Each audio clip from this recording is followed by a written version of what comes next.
All right, welcome back to the channel. It's your boy Fanon, and in this video, we're going to talk about Errol Spence Jr.'s next fight, which is reported to be Keith Thurman. However, that may not be the case because of some news that came out of the WBC conference related to another guy that is pushing for that fight. Let's talk about that in this video.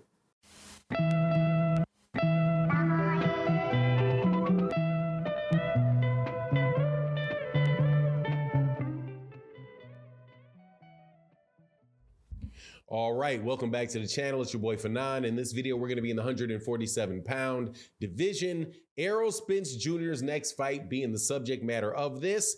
And hold your horses, Keith Thurman. It may not be you. Now, before I get into that, the details of it, let me welcome you back to the channel. If you are a new subscriber or a new viewer to the channel, hey, hit that like button and subscribe to the channel. It would be greatly appreciated. We really do have a very, very good community where we talk boxing every day. If you are a longtime subscriber or a new subscriber and supporter to the channel, thank you so much for your continued support. It really, really does mean a lot. This particular video, I'm going to dedicate to the subscriber, Jeffrey Brooks. Thank you for continuing to be in the chat, supporting in the super chat and the cash app, because that is how the channel is allowed to keep going, along with the super thanks, which you can see below in your right-hand corner of this video, the little heart with the dollar sign. Thank you guys so much for continuing to support the cause of pushing the channel and talking this boxing.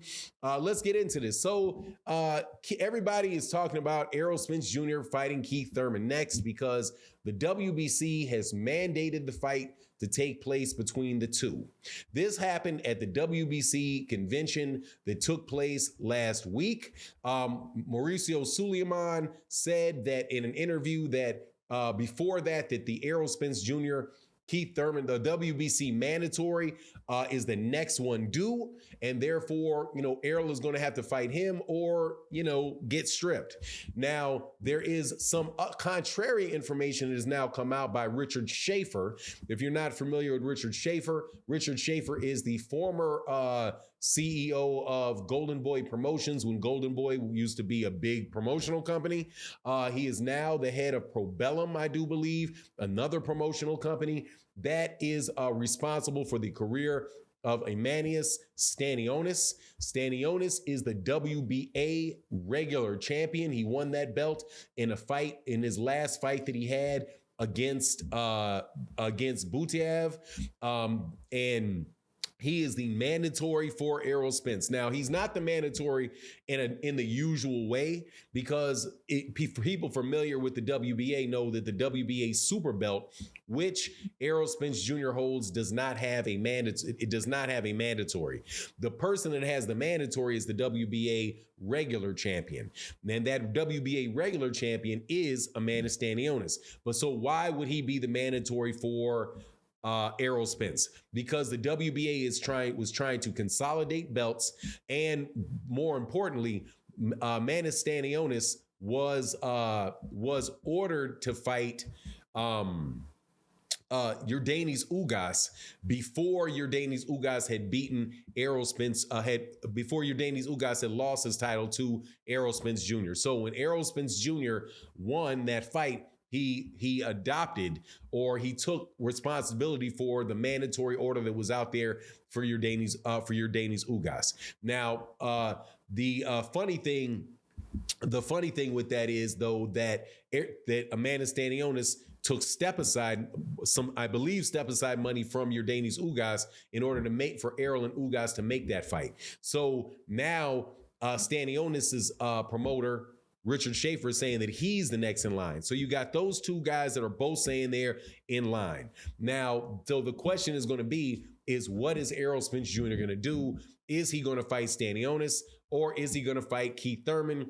Will the WBC allow him to fight Stanionis or strip him of his belt? Or will the WBA allow him to fight Keith Thurman or strip him of his belt? Now, my take on the matter is this. It's a big I don't know, because number one, Errol Spence Jr.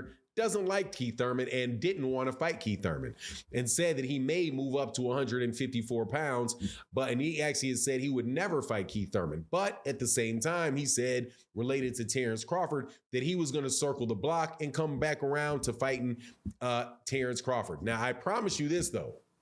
If Errol Spence Jr. drops the WBC or alternatively drops the WBA, there's no way Terrence Crawford is going to fight him. No way, unless he has all of those belts, because Terrence Crawford is going to turn around and say, well, he doesn't even have all the belts. I don't need to fight him.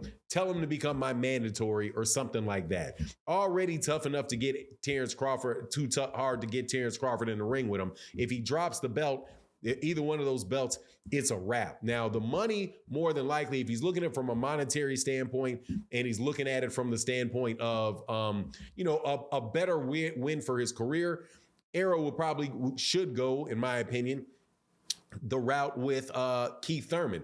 I like that fight. I think Keith Thurman is a good fighter. I think he's definitely, at this point in time in his career, an underrated fighter. I don't think he's going to beat Errol Spence Jr., but to me, the intrigue is still there. I think that a Stanionis, on the other hand, may fall into a bit of the category of a tune-up.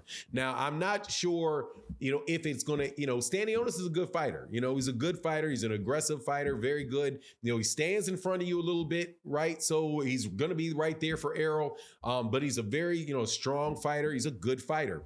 Definitely was able to overcome in a pretty close fight, but one that he won against Butiev, was able to win that fight. So, he's a gritty dude. I'm not going to give him a lot of chance to beat Errol Spence Jr., but I do think that it would be a good, exciting fight. Not somebody that he's just going to roll over and get out of there in 3 or 4, get out of there in 3 or 4 rounds, right?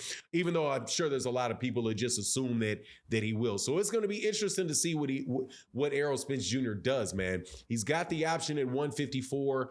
I think that is going to definitely prevent him. If he goes to 154, he's going to have to drop 2 of the belts at least, the WBA and the WBC, and the WBC.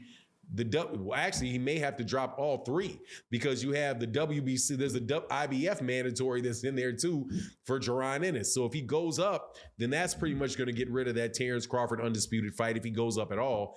It's just really a catch-22 for him.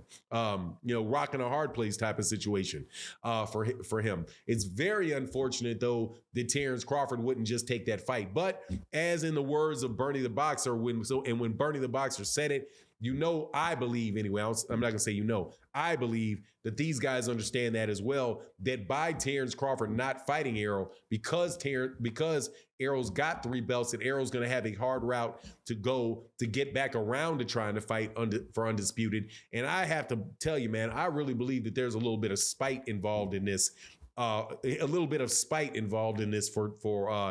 Terrence Crawford. And Terrence Crawford thinks his legacy is set and all of that. Man, it is not. Because the things that you do and the people that you refuse to fight go on your resume too. Just like with Canelo Alvarez and him and his positive tests for clenbuterol. That's not going to go away, and that's not going to go away just because the mainstream media doesn't talk about it. Anyway, but that's my take on the matter. You let me know what you think in the comment section. And with that, I'm out. Peace.